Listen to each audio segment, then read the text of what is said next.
Advisor with Champaign County Healthcare Consumers. And then we have Lauren Anderson, owner-operator of AF and Trumps. Got it right? Okay. For a Savannah-based business that manufactures radio tracking devices, who's had his own personal encounters with the Affordable Care Act. We try not to say the O word for a while. And then we have Jim Croce, who does insurance. So we've got 4 different views here.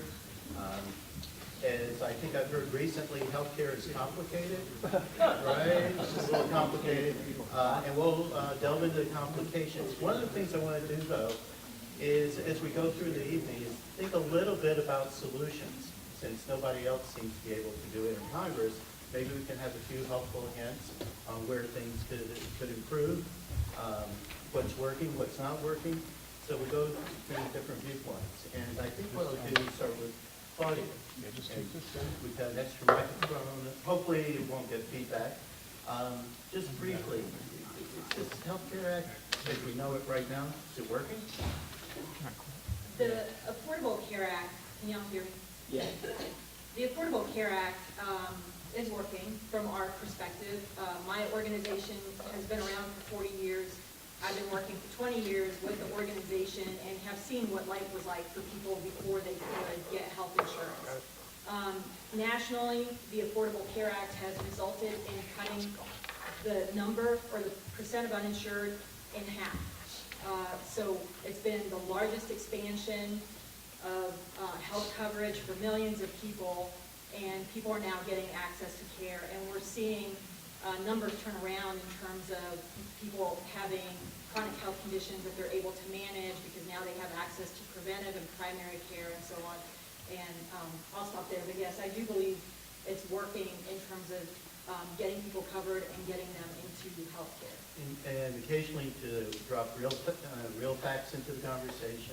Is this a real fact that the uninsured rate in Champaign County dropped from 16% in 2013 to 5% in 2016? Does that sound like a real fact?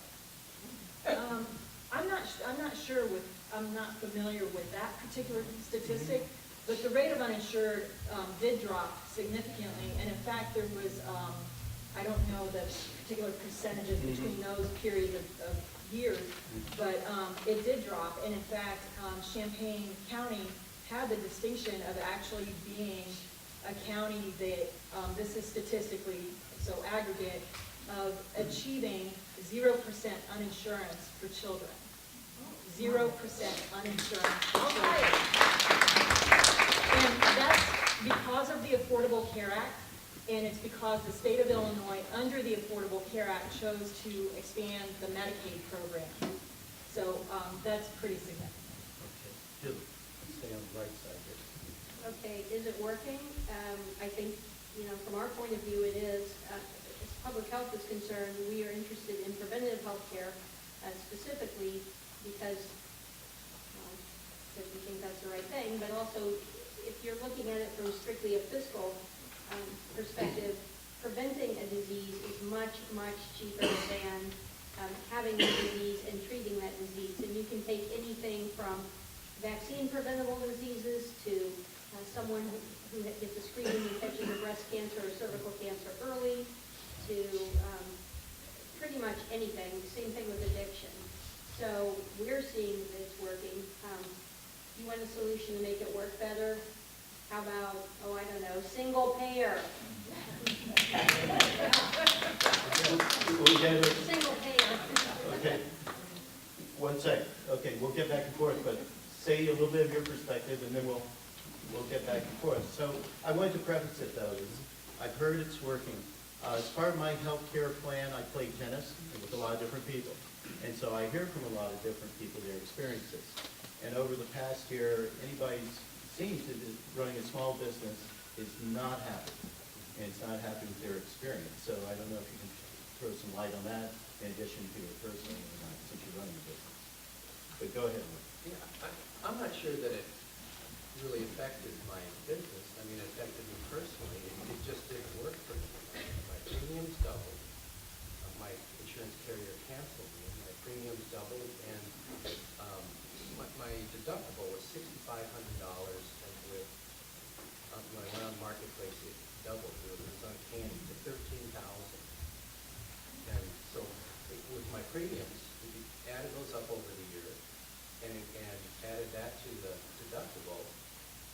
cancer diagnosis to even just begin to collect. Or something, pretty catastrophic, to even collect on it, and it would just wipe me out. The part that was, my situation might be a little unusual, but at the time, my wife, prior to the marketplace, my wife had breast cancer, so I understand catastrophic illness. And I used my retirement money to pay the out-of-pocket expenses. And they were just short of $60,000. And then the very next year, I had to go on Marketplace and get insurance for my insurance company. So, I feel like the money that we paid for health insurance, I would just wonder where it goes. So what did you do? So you're dropping, you're paying all this extra money to begin with, then you're dropped, then what did you do? Well, I had to go on the Marketplace, and the carrier that they assigned me to, I'm not the type of person who uses healthcare. The last time I saw a doctor was 2005. Of course, my wife has a different story with the breast cancer, but I'm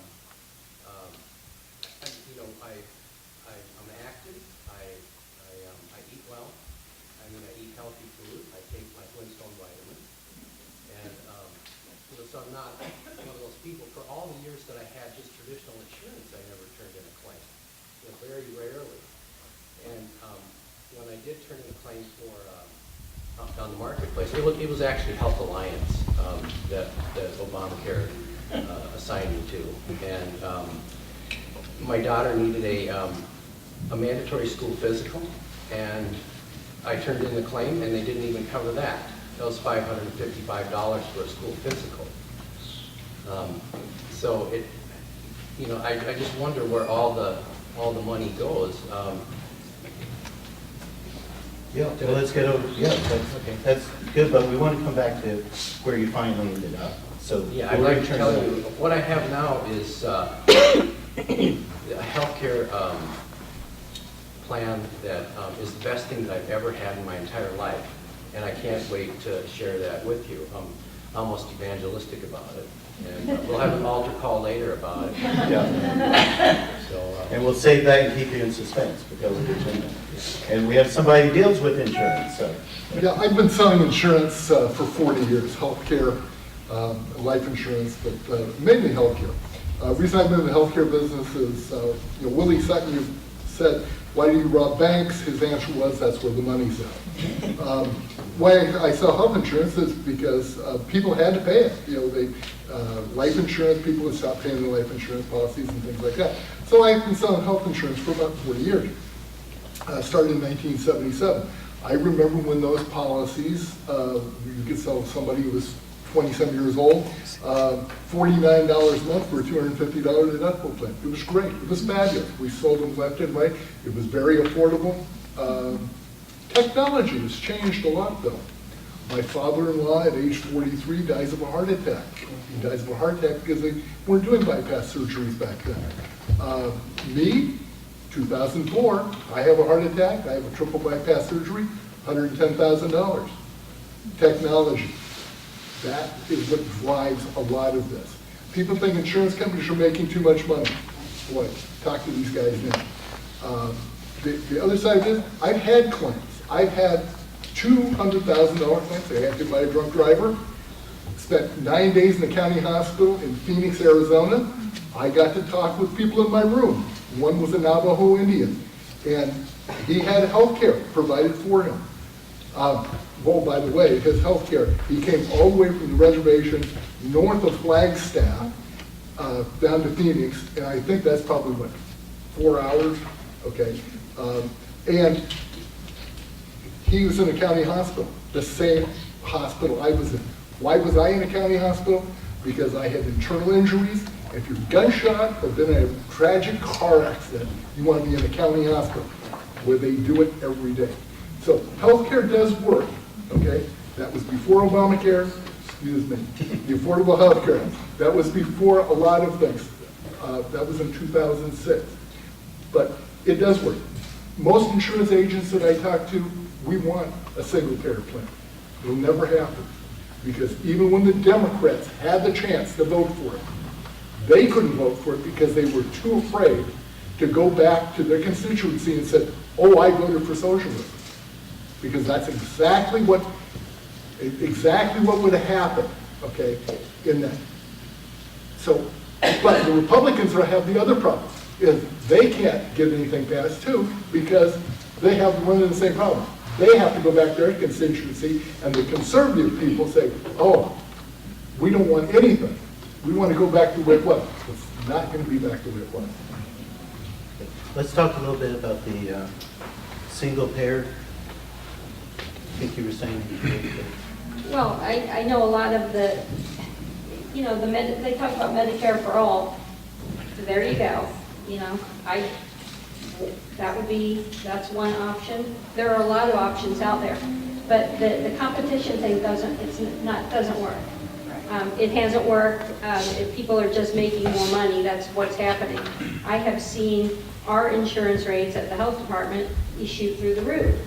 That was before Affordable Care Act, and it continued after. Actually, we had one of the lowest rate increases this year, which makes no sense to me. It's just, I guess part of it is that I am, no matter how I try and what I read and what I try to do, I simply cannot get past the fact that to me, health, and I'm not saying insurance, healthcare to me is a right. It is not a privilege. It's not something that you are lucky enough to have and you're not. I can't get past that. So I think that we need to figure out a way to make it so everybody has access to that. And again, if you put the emphasis a lot on prevention and the public health strategies, that is a big part of what the Affordable Care Act focused on, is driving down costs through preventive health care, whether it's immunizations or whether it's built environment or whether it's, you know, exercising and whatever. There's incentives to do that, and Claudia, and then we'll get back to Lauren. I just wanted to take off on what Julie was talking about. In terms of the Affordable Care Act, the focus on prevention is really, really important. And actually, every single person, or almost every single person who has health insurance, whether it's through Medicaid, whether it's through Medicare, whether it's through their employer, whether it's through the marketplace, has benefited from the Affordable Care Act. Because the emphasis on preventive care is so important that part of what the Affordable Care Act did is it required insurance companies to cover preventive care without a copay. In other words, the Affordable Care Act wanted to remove barriers from getting in the way of people going and getting preventive care, whether that's women getting pap smears or mammograms or people getting colonoscopies or getting annual exams or whatever it was. Those were things that were actually getting in the way of people getting health care. And we know that this is real. In Champaign County, years ago, if you looked at the data, at the statistics, for example, on cervical cancer, a perfectly preventable and treatable and survivable form of cancer. In Champaign County, African American women had high rates compared to the rest of the population of death from cervical cancer. There's no reason for it except for that there were barriers standing in the way of women being able to go and get their health care. There were low-income women who couldn't go and get those preventive visits. And we're seeing those kinds of things change. The other thing that we're starting to see change, your premiums did not go up as much, ours did not go up as much either. This is actually the time frame. Now I think it's going to go out the window because of all the uncertainty, but this is actually the time frame starting in 2017 where we start seeing the benefit of the Affordable Care Act in terms of starting to bend the cost curve. The Affordable Care Act has resulted in adding about 11 years to the life of the Medicare fund. Because it has started to bend the cost curve. The Affordable Care Act is not just about providing insurance coverage to people, although that's the main thing we see. It has a lot of quality improvement and other aspects to it that is helping to do this. And I guess the last thing that I wanted to say is, you know, 3 of us here at least represent, you know, many more people than we are ourselves. We work with consumers, we have constituencies, we have clients, we've seen the difference. You'll probably see in some of the videos. You know, I have clients who didn't survive a triple bypass. They survived the triple bypass, but didn't live much longer past that because they couldn't get the follow-up care that they needed, because now they had a pre-existing condition and they couldn't get health insurance because it was priced out of their reach, or it was a pre-existing condition. And, you know, I think we're starting to see changes. We have clients who come to our office now who in the past, in order for them to get care, because they would have been uninsurable because they just got a cancer diagnosis, in the past I would have had to try to beg doctors to help these people. I'm not begging doctors anymore. People come in, they have a problem, you know, we get them signed up for health insurance, we get them set up with primary care, and we send them on their way, and they have health security.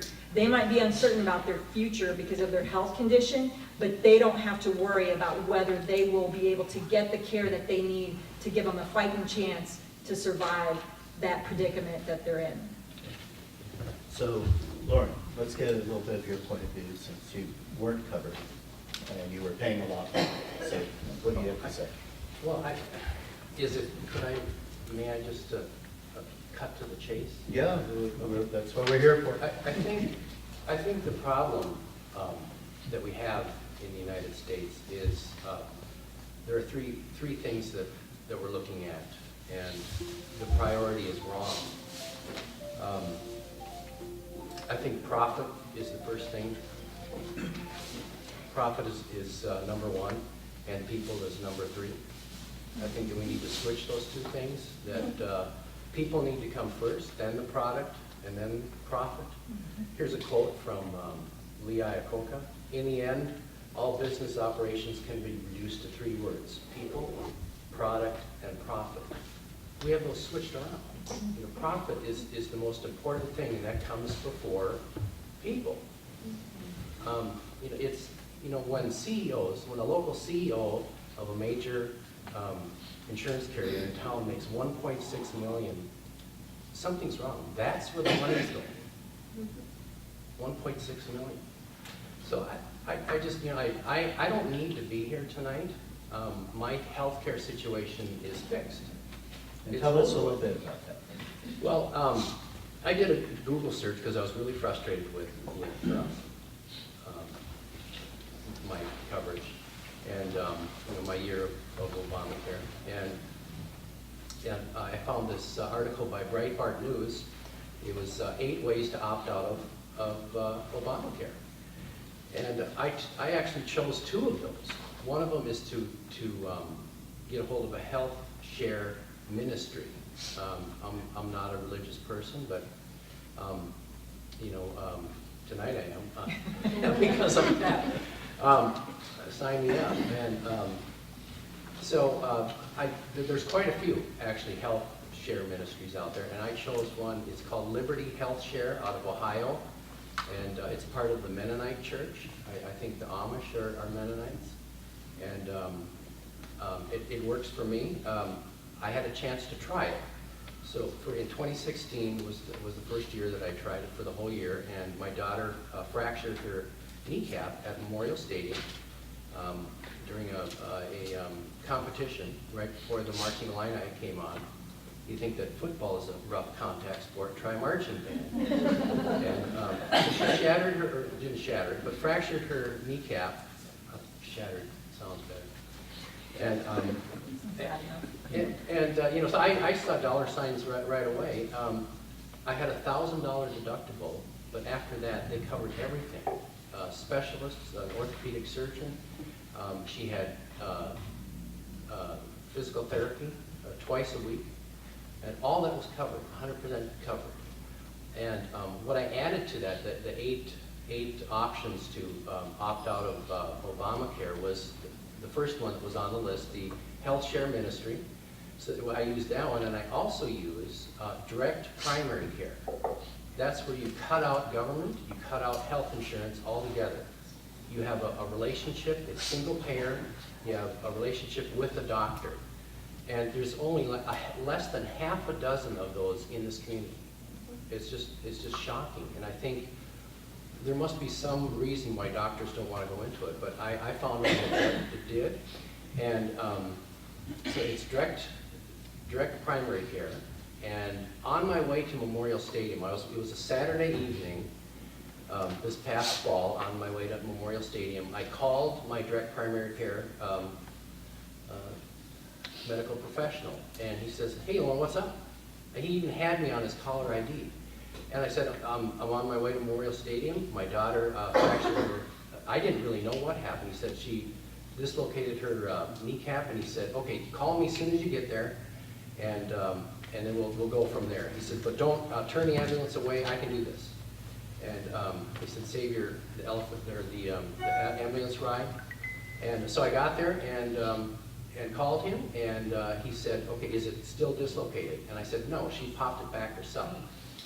And I said, "Great." He said, "Great, we just saved the trip to the emergency room because there's nobody there at Memorial Stadium that's authorized to pop that back into place. So I'm glad she did it herself. I'll see you tomorrow, Sunday, in my office." That's how well direct primary care works. And I'm on his plan along with my daughter and my son, and it's $65 a month. $65 a month covers 24/7 access to a direct primary care doctor, and he's got you on your cell phone.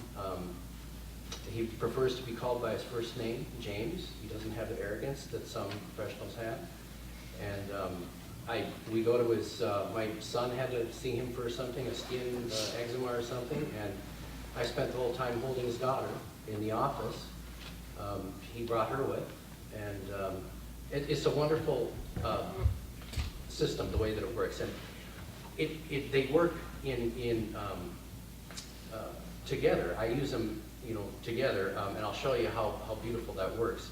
So my son needed a school physical, a mandatory school physical, so I called up James and I said, "We need a physical." He said, "Oh, come on in," and so that was free. Because I paid the $65 a month, it was free, but he also needed a meningitis vaccine. So he said, he said, "Just go over to the drugstore across the street and they'll take care of that." So with Liberty Health Share, all I had to turn in was the vaccination, the cost for vaccination. The physical was covered. I didn't have to submit that as a claim. I saved them the money. They would have paid for it. But I say this, you see how those two work together in saving money? Can we go to Jim for a second? Yeah. Okay. The Affordable Health Care worked for him. That's exactly what happened, okay? It worked. There are alternatives, okay? We have alternatives. Land of Lincoln Healthcare in Illinois, given millions of dollars by the federal government, owed millions more than they could afford to pay. They go out of business, okay? That did not work, okay? 53% of all the people that took out Anthem Blue Cross Blue Shield in Indiana last year quit paying their premiums. Didn't work. Reason why they quit paying? A lot of reasons. One reason was it was unaffordable for those people, okay? And it didn't matter, 53%. We started with, if you believe their numbers, we started with 40 million people uninsured before this started. They bring it down to 27 million uninsured. That's the number in 2015. Oh, we added 3 million people every year to our population here in the United States. We have 325 million people in this country, okay? It's a big problem. It's a big issue. Healthcare is more complicated than most people understand. If we could take a pool here in the room and we could probably insure everybody if we all did our best of insuring people. But that's not what's going to happen, okay?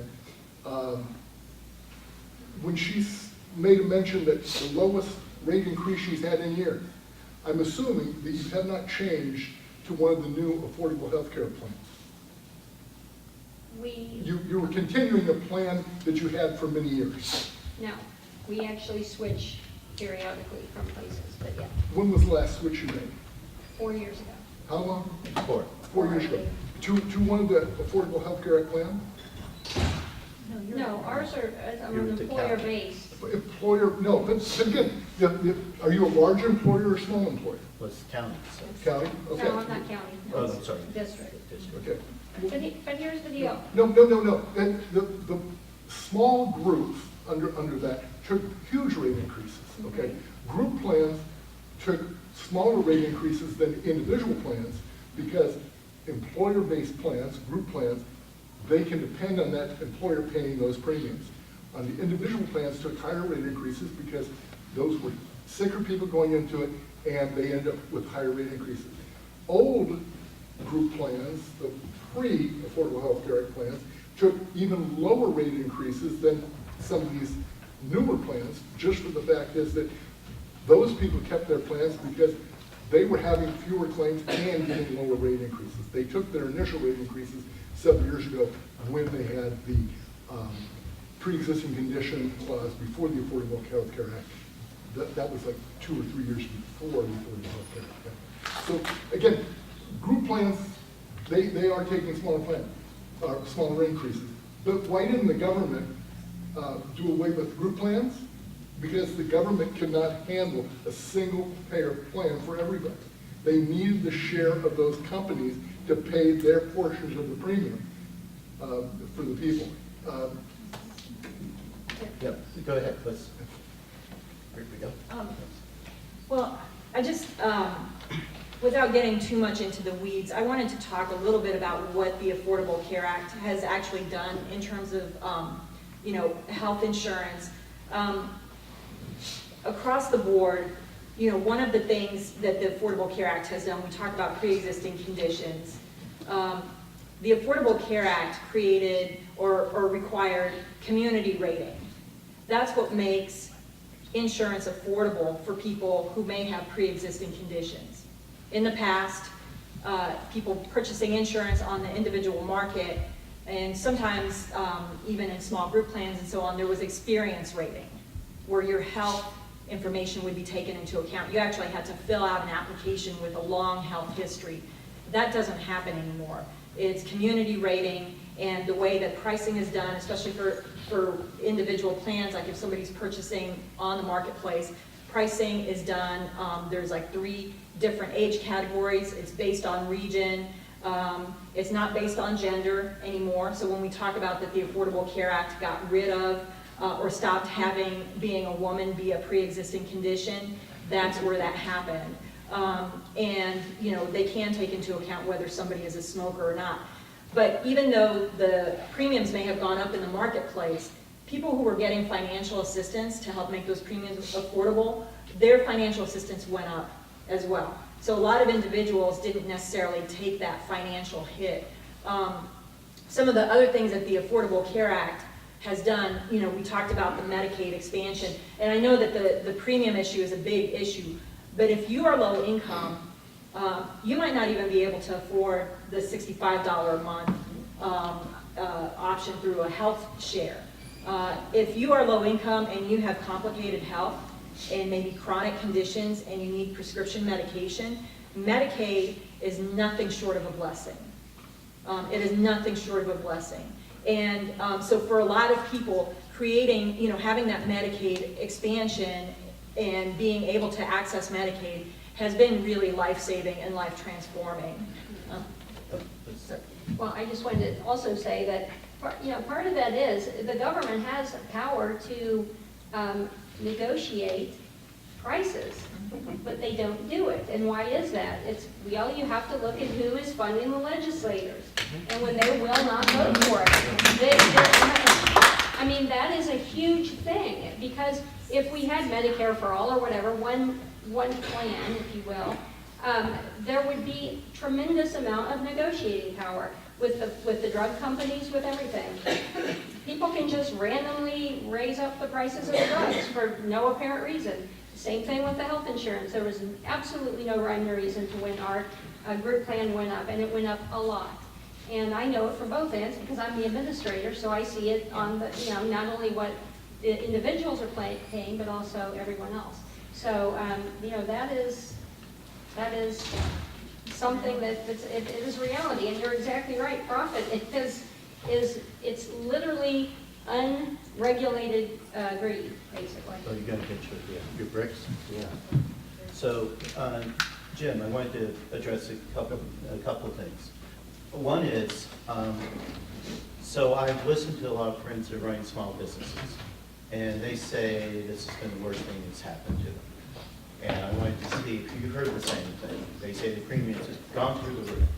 I also know people ages 25 to 40, and they're not making a lot of money, but they're not totally impoverished, but they're paying probably double the premiums, maybe triple what they were. So explain how that happened and how it can be corrected. Well, I'm a small business, and my rates for a small business, under 50 lives, you're rated by age. Every age group, I'm 63, my rate is rated as a 62-year-old, because my rate would have changed in January when I turned 63. My wife is 63 also, but she turned 63 in October, so therefore her rate is slightly higher than mine. I'm rated as a 62-year-old, she's rated as a 63-year-old. And our rates, as a small business, okay, our rates went from a $3,500 maximum out-of-pocket Health Alliance plan, which was a fabulous plan, but the year that we switched off of that plan to the Affordable Health Care Act plan, our rate went up in October, was going up in December on the annual rate increase. No rhyme, no reason, but an annual rate increase, okay? And then in January, it would have gone up a third time, and our rates at that point would have been for that $3,500 maximum out-of-pocket plan was going to be $23,000 a year. Can you blame Yeah, the that Affordable 20 Care Act, not Health No. Alliance? I don't blame anybody. I'm not blaming anybody. That was the cost of what was going on to that plan. Okay. I don't thoroughly blame anyone, because I see the pluses and minuses of the people that have to have it. I see also the minus of the lady who couldn't pay the $63 a month, and she said, Jim, I just can't pay it this month. It's getting into my bingo money. Okay? Now, again, that is one incident. Okay? I'm not talking about everybody, but that's one incident that happened. And it does happen. Okay? It's a social welfare program, is what it is. And I agree with the social welfare program. I voted for Obama twice. But I also have to look at my rates and what my rates ended up being, okay? I ended up going to a $6,000 deductible that next year, because I wasn't gonna pay the $23,000. You add the $3,500 for my wife, $3,500 for me, that's $7,000, we're up to $30,000. I now get the plan for $870 a month for the two of us with the $6,000 deductible, okay? We're under $10,000 plus our 12, we're at $22,000. Our savings is $8,000 for maximum liability. Can I mention something real quick? Just real quick. One of the things that you mentioned that I just wanted to point out is part of the Affordable Care Act in this scenario that you're talking about, where a lot of people benefit, is health plans now have out-of-pocket maximums. They didn't used to. A lot of health plans never used to have an out-of-pocket maximum, even employer-based health plans. It was whatever happened to you, there was no end in sight to your cost if something, significant happened. And so we can thank the Affordable Care Act for now having out-of-pocket maximums, including in employer-based health plans. I want you to continue. I'm just picking up There were many a little insurance companies that did that. None of those insurance companies continued after the Affordable Health Care Act came in existence. There were a lot of them that pulled out of the marketplace. The main players in Illinois had some maximum out-of-pocket, but they also had some maximum liabilities too. Went from, I've been doing this for 40 years, so I've seen what the maximum liability has been for insurance companies. I remember when the maximum liability for an insurance company was $100,000 40 years ago. You mean the cap? The cap, the Yes. maximum they would have was that, okay? I have seen claims, okay, because I've negotiated claims, I've sold self-funding for years.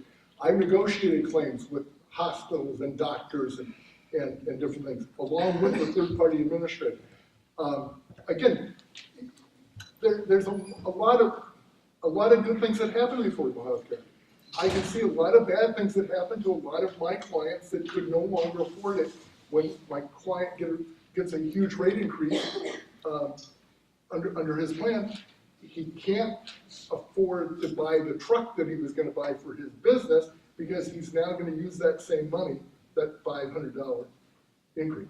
So getting back to where I was at $870, the next year it went up to $1,080.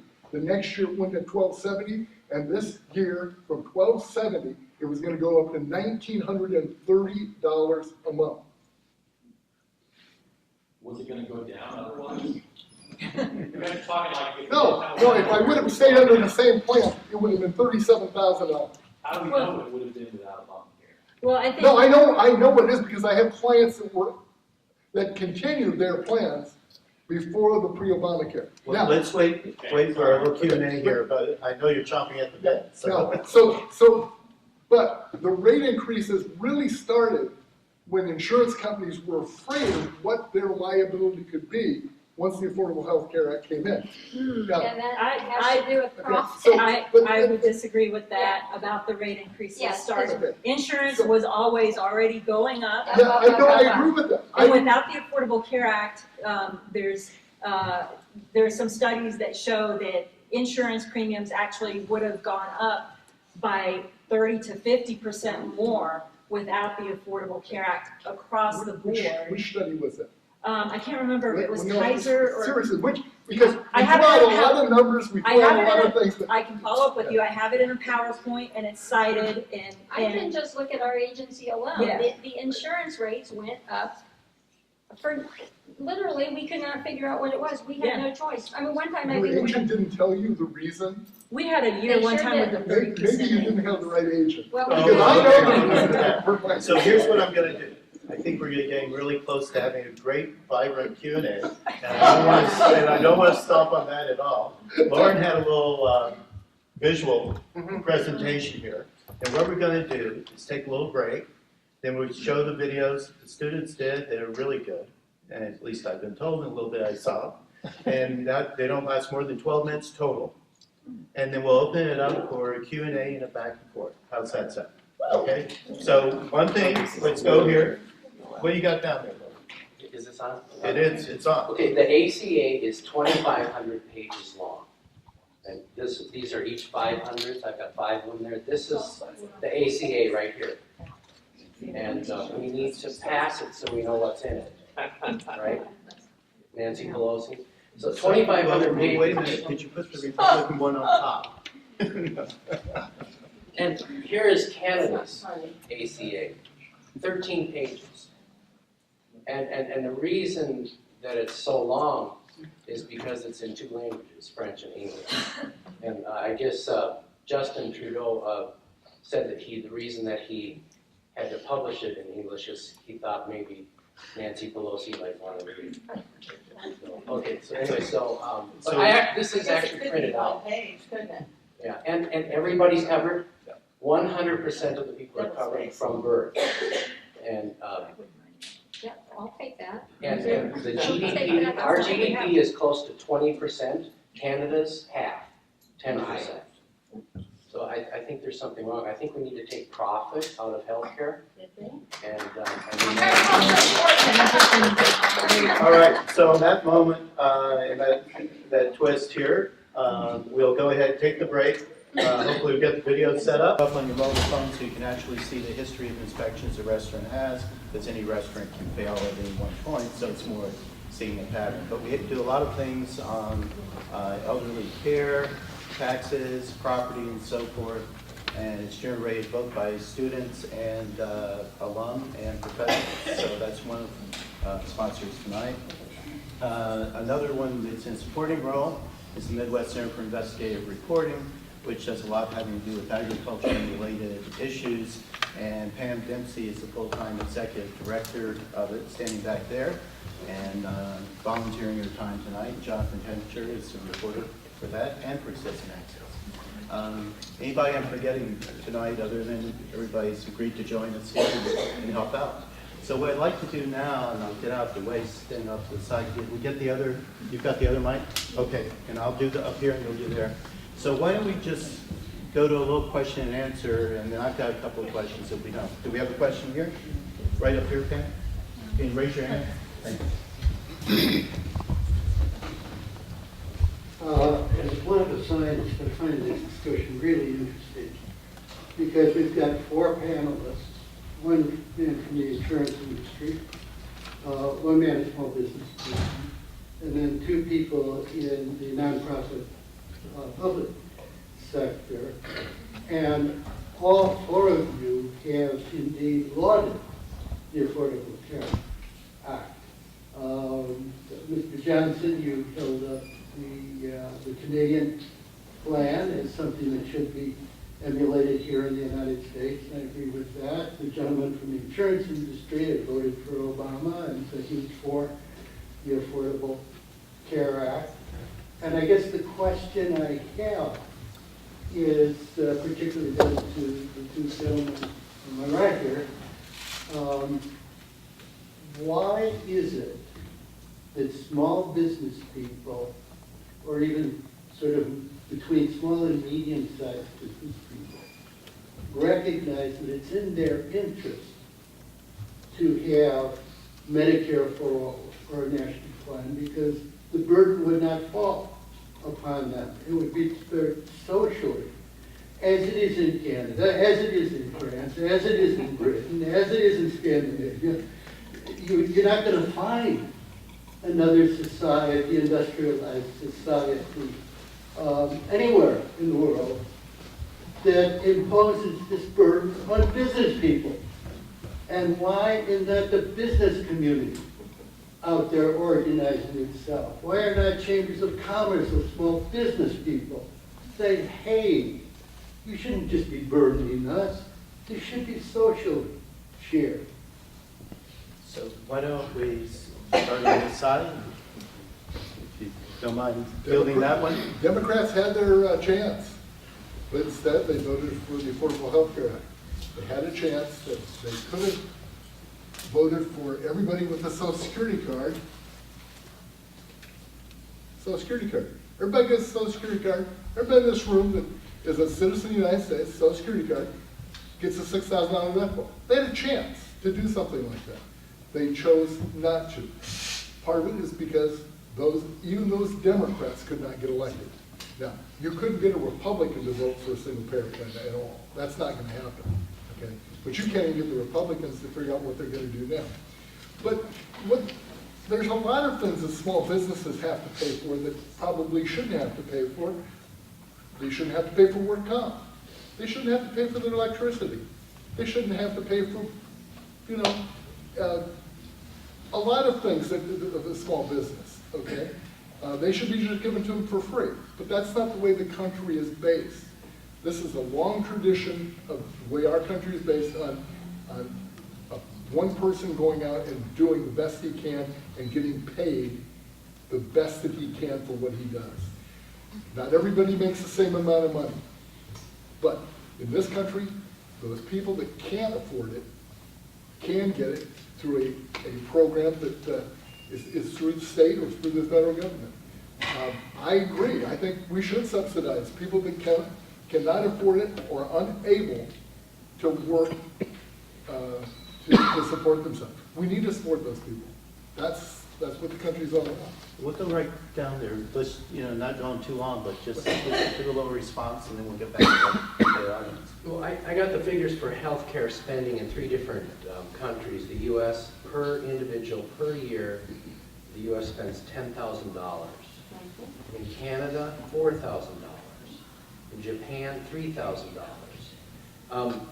I can tell you why it's $10,000 per person in the United States.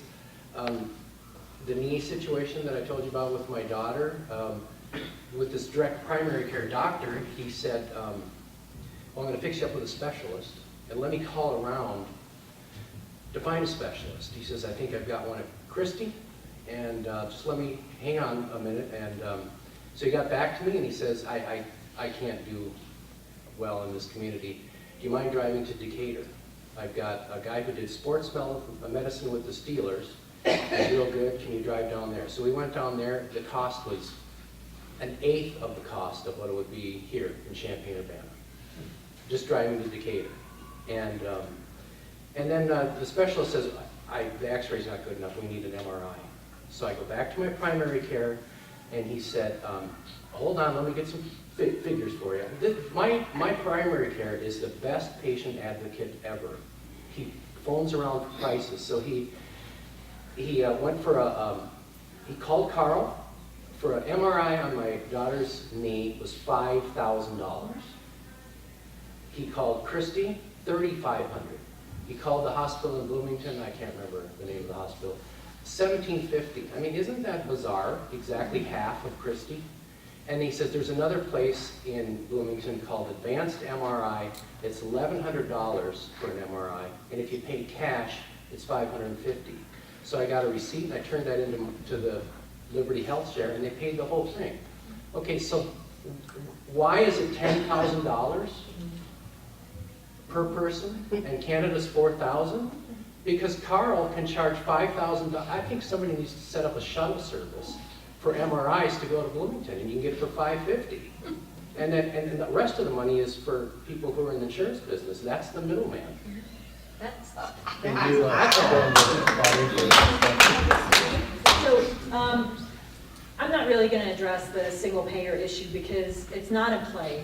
It's not possible right now. The one thing that I would say is that, I mean, I do love the idea of single payer, but realistically, it's not in play right now. However, if you do support single payer, you need to be aware of that the health plan that the Republicans are trying to pass right now would actually block grant and really severely cut the Medicaid program, and of course repeal a lot of the Affordable Care Act, and that would have a devastating impact on Medicare, which is sort of the health insurance that's looked at as being single payer. So if you care about single payer, please pay attention to what's happening, you know, in Congress right now with the American Health Care Act. What I do want to say is that health insurance, whether it's single payer or some other form of health insurance, whether from a private company like Health Alliance or Blue Cross Blue Shield, or from Medicaid or Medicaid Managed Care or Medicare or whatever it is, it's really important. We don't plan to get cancer. We don't plan to have a car accident. We don't plan to have a genetic defect or genetic condition. We don't plan to have those things happen. They do happen. And then more ordinary, more chronic kinds of things do happen. And people need to have access to health insurance. And what I know about the Affordable Care Act is that millions and millions and millions of more people now have access to health insurance. Several years ago, the Institutes of Medicine did a massive study where they looked at what affects outcomes, you know, how long people live, or, you know, how sick they are and things like that. And it was in various volumes. It was a really big study. And what they found overwhelmingly, after controlling for every other demographic and everything, what they found overwhelmingly is that people who did not have health insurance lived sicker and died younger from preventable and treatable conditions. And I remember when that study came out, and it was so validating because that is what we saw in our office every single day. And so I know we have this hope and this wish for single payer, and I do too, but meanwhile, we actually have something that is working for the most part. There are issues with it, and there are some problems with it, but it is working, and it has provided absolutely a lifeline to people. And just, I also wanted to say, we're a small nonprofit. I feel you inching towards me, so I know I need to give the microphone away, but we're a small nonprofit, but that's the same as a small business. We just don't, you know, we don't generate profit. But we have the same conditions as a small business. And also, we work very closely with many small businesses. And we help them figure out what to do to make the Affordable Care Act work for them. And many, including many self-employed people, are really grateful for the Affordable Care Act. Now, it is complicated to figure out how to, and Adani Sanchez, one of my coworkers, is back there, and Chris Garcia, but it is complicated to figure out how to figure everything so that you can get the financial assistance that you should qualify for. But we are experts at that, and I just want to let people know, if you know somebody who's having a hard time affording health insurance, whether they're a small business or not, please send them to us, and we can try to help them make it work. And you have material back on the Yes, table? thank you. Yes, okay. I completely agree with you about the prices. That's my whole point. They make no sense whatsoever, because there is literally unregulated greed. It's just, you can just do whatever you want, and, you know, if you happen to have a monopoly, all the better, if you own everything. But I think it's interesting, and the amounts you say that they spend, these countries tend to spend more on public health services.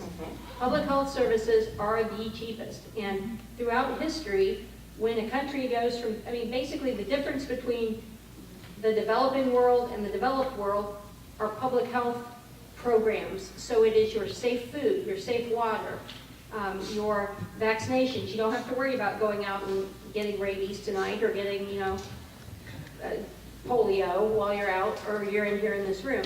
Those are the things that have made the biggest difference. And when you look at the spending, if we could shift the paradigm in this country to, instead of spending for sick care, spending for preventative care, we would see a humongous reduction. But guess what? That is not profitable. And so it is inexpensive. The healthcare things are inexpensive. Fluoridation of the water, seat belts, you know, all these things, the combination of regulation and programs have just made a huge difference as far as unintended deaths. So Reduction in infant mortality. infant mortality, exactly. So I that's a big just one. want to get a That's question. big one. Yes, we got a question. Yes, a few questions. Yes, preventative care, I think we all understand that concept, but another basic economics concept is that people respond to incentives, and primary care doctors are the lowest paid, the least incentivized, and most doctors graduate med school because they don't have Pell Grants available to them. Professional school, that doesn't apply. So they're graduating with $250,000 in debt. And then most of them specialize. They're encouraged to specialize. No one is encouraged to go into primary care. And so I wonder how you address that. Some primary care doctors are reverting back to the old country doctor model, which is now called primary care. But when given the choice to discriminate, people do. And I think the numbers break down. Primary care providers, while they do advocate for people, they also get to pick and choose who they bring into their tiny pool. And so it's predominantly white, and there are many, yeah. But I wanted to ask, there are also, in these conversations, I'm quite young, and I'm coming into consciousness a little bit after this all got signed into law. But I never hear how hospitals are run, or hospital education, or the way people use the emergency room ever brought into this discussion, because I've both worked for primary care doctors and emergency room doctors. I plan to be a doctor myself. And it's so fascinating the way people use them so differently. So a question I have is, is there an over-reliance on insurance? And because that's the easiest way for people to do business, but I know that there are people that go in and advocate for patients to negotiate prices. If you're willing to pay in cash, for example, you can get extraordinarily different prices in hospitals and so on. So a lot of questions packed into that. I don't know if you want to respond to any of them. Yeah, primary care is very popular in the Hamptons, where my friend lives. It's the preferred form. Concierge. Concierge medicine is the other name, which is... Right. So I heard insurance, and let's go to the insurance person, and then we'll move along to more insurance. I was at Provena Hospital a few years ago at a meeting, and they broke down what the profits are in a hospital, what their charges are, and how it's broken down. 50% of all the charges at the hospital in Danville were Medicaid, Medicare, and self-pays. Medicare paid 14 cents on the dollar, Medicaid paid 11 cents on the dollar, and self-pays paid 7 cents on the dollar. That's the return of the bill that they bill charges for that. Health insurance, Blue Cross Blue Shield at that time, personal care at that time, and Health Alliance, their charges, they paid roughly 50% on the dollar back. And then all the other insurance companies paid about 75 to 85 cents on the dollar.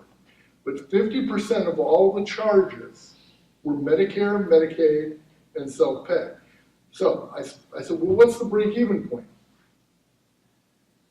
That's the break-even point, okay? Why was it so expensive for the insurance company? It's because they were subsidizing Medicare, Medicaid, and self-pay. If they would increase the subsidies that they're paying for Medicare, Medicaid, and self-pay, if those people would actually pay, that would be better off for all of us. But that's not the way it is. They keep dropping the state, they keep cutting what they're going to pay for Medicaid. The federal government keeps cutting what they're going to pay for Medicare. And somebody's got to pay for that. And that's very unfortunate. There's one other point of view, maybe, that looked like Claudia was eager to respond. Yeah, I thought those were really good questions, and actually part of the Affordable Care Act in one of the reimbursement sections does increase reimbursement for primary care providers because people have been onto this issue for a very long time about the discrepancies and physicians and so on. So that is part of it. As far as the over-reliance on health insurance, all I know is how things have been. And I've been doing this work for 20 years, and I can tell you, just like that Institute of Medicine study and just like our experiences with consumers, is that if people don't feel like they'll be able to pay for the care that they need, they won't go and get it. And I think there's, that's a rational decision economically when somebody is trying to manage, their money. Now, the problem is we don't always know when we really need to see a doctor. I had a minor irritating little condition that by itself would not have taken me to the doctor. And because I had health insurance, I went and got my annual checkup, and at the end of the visit, the doctor said, "Is there anything else?" And I told her, "Oh yeah, about this little thing, but I think maybe it's allergies or something." Turned out I had an extremely rare and aggressive form of thyroid cancer that kills most people in 7 to 10 months of diagnosis. I'm still here, and that was in 2013. It was caught early. It was not enough to take me to the doctor. But because I had an annual checkup, I went to the doctor, and it got diagnosed and it got caught. Now, the issue about the emergency department versus making appointments, yes, when the Affordable Care Act was fully implemented in 2014 and people started having coverage, we knew that the emergency room rates were going to spike because people who had been out in the cold from the healthcare system didn't know necessarily how to use it or how to get established with a primary care doctor or about convenient care and all that. We have started to see that changing, but that is a big part of consumer education, and that takes a little bit longer than the signing up and learning how to get health insurance. That's a lot to learn if somebody hasn't had health insurance before and then with all the changes. But now we're starting to see those changes in terms of how people engage with the healthcare system. But it will take time. Thanks. I have a question. Go ahead. I have a couple questions for Mr. Crows. First, can you run by your figures one more time on on the subsidies? Medicaid, you said was how much? At the hospital at the time, it was 14 cents on the dollar was For Medicare. Medicaid was less than that, it was 11 cents on the dollar. 11 cents, Is what 14 Provena was self-pay. being reimbursed at that time. What was self-pay? Self-pay was 7 cents on the dollar. 7. So the people just weren't paying. Okay. I've heard that argument before, and I'm having trouble buying into it to a certain extent because I'll give you a couple examples. My mother worked in a hospital years ago. That was like 20, 25 years ago. She worked in central supply, and she was in charge of putting all the instruments together. And she used to come home and talk about how expensive each of those little instruments were, and prices were phenomenal. And you knew that somebody was making a lot of money off those instruments. And I live in Charleston, Mattoon area, and I come up here, my hospital care is here. And I've been noticing how much building is going on with all these hospitals, you know? So if they're subsidizing so much and they're losing so much money, where is all this money coming from for all this building and all this duplication of machinery like MRIs and so on? I just don't buy this. So that's Real quick response, we want to get better. It's a big issue. And again, I don't understand how a TV works. You know, there's a lot of issues out there that I don't understand. And you don't understand how profitability of a hospital. I don't understand how we can get a TV signal. Okay. Wait, another question. Do we have one back there or up here? It's right here? Yeah. Yeah, okay. Okay, so I've been a nurse in Champaign County for about 40 years. When I first started at Burnham City Hospital, I got a wage of $6.25 an hour. And that was more money than I ever made in my life. So it's called inflation, right? And this young man back here, you said you were going to be a doctor. We don't necessarily always need a doctor. We have advanced practice nurses that, if we change legislation, can be their own bosses in their satellite clinics. And they won't have as much debt either. Yeah. We're very much more efficient in delivering medical care, which until about 15 years ago, I never heard the term medical care. I heard nursing care, but I did never hear medical care. So I'm biased. And I also teach at Parkland College. So here in Champaign-Urbana, we have a problem with a cancer. It's called Carl. And it just keeps building and building. And not just the building, but now you got to have 3 stories of glass on the corner of Windsor and South First Street on the prairie. Has anybody ever lived on the farm? We've got a lot of wind, right? So was that a smart move? Yeah. So we're going to build a $25 million property on, what is it, Staley Road and Curtis Road? Yeah, outside of the city, the district of Champaign, right? Outside of the city. So what's that how mean? would you solve my this? point is, Yes. they build, but nobody wants to come to Illinois to work when you're a doctor.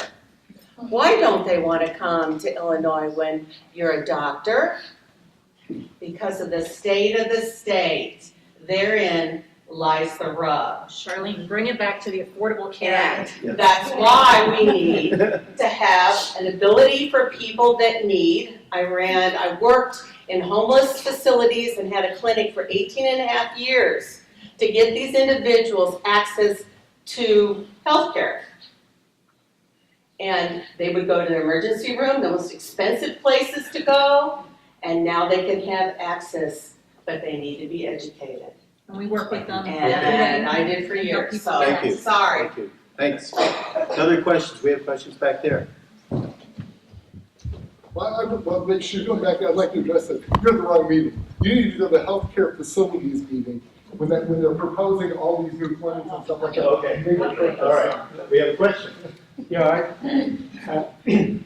as an outsider, it's my impression that there's pretty much a consensus that there is a particular part of the Obamacare system that is not working. That's for small business and individuals. Has anybody made any suggestions as to how to deal with that? I'm not talking about Medicare or Medicaid, I'm sorry, but that particular part of it. 1, is it correct that it's not working? And 2, has anybody, Democrat, Republican, expert, have any suggestions on how to deal with it? So you're suggesting, you're talking about the small business part? The small business and individuals who have to go. And we've heard here, I've heard 1,000 times. Let's, So, I definitely do not want to give the impression that the Affordable Care Act is not working for individuals. It is working for most individuals, including individuals who get private insurance through the marketplace. It is working. They are getting coverage. People are getting subsidies to make that coverage affordable. A lot of those people include small business owners and small business employees. So it is working for the, for the most part. Now, there are issues with it. I personally feel like our government could do a much better job of defining affordability in health insurance. One of the things that we see in the marketplace, and actually we've seen in health insurance, happening even before the Affordable Care Act, is that health insurance companies love these plans that shift the cost onto the member in the form of deductibles and co-insurances and things like that. And that's actually something that could be regulated and tightened up, and that would help a lot of people. But I did want to say, it's not just Medicaid that is working well for people. For a lot of people, their health plan through the marketplace, which is the individual market, is working very well. But I think those deductibles need to be gotten under control, but they were not caused by the Affordable Care Act. It was already the trend in health insurance and in many employer plans. Lauren? Yeah, I looked it up. What does the ACA consider affordable? So it took quite some doing to come to that. And anything over 8% is not affordable. 8% of Your annual income. I was paying 12.5%. So by their own definition, I had unaffordable insurance. You should have come to see us. Yeah, so I checked with Canada, and the 20% of the highest income earners in Canada pay 8%, and the lowest 20% of income earners pay 6%, and the 60% that are in between pay 7%.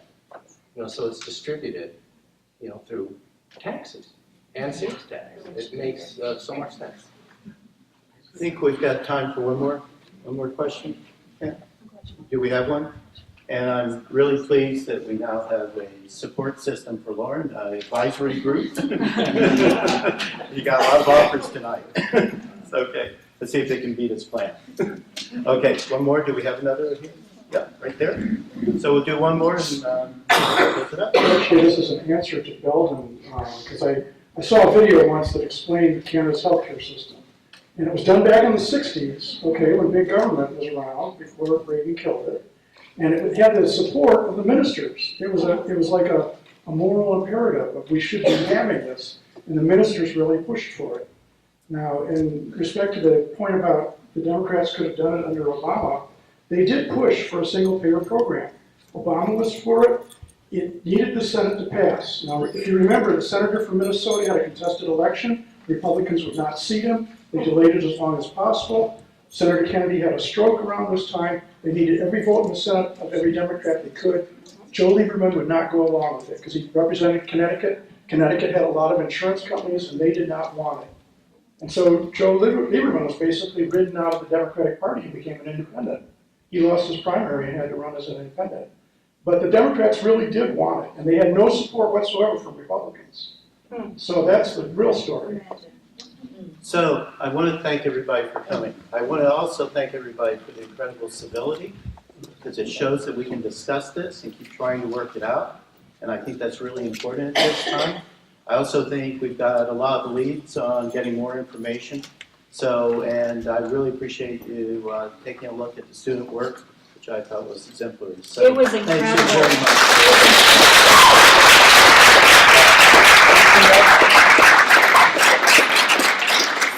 Just thanks again to our panelists for bringing. Yeah, thanks so much. Thank y'all for organizing. Oh, no, and we also will be posting the recording of this tonight on our respective Facebook pages. We'll send out emails. You guys can review it and continue the discussion. Thanks again. Thank you. Have a good night.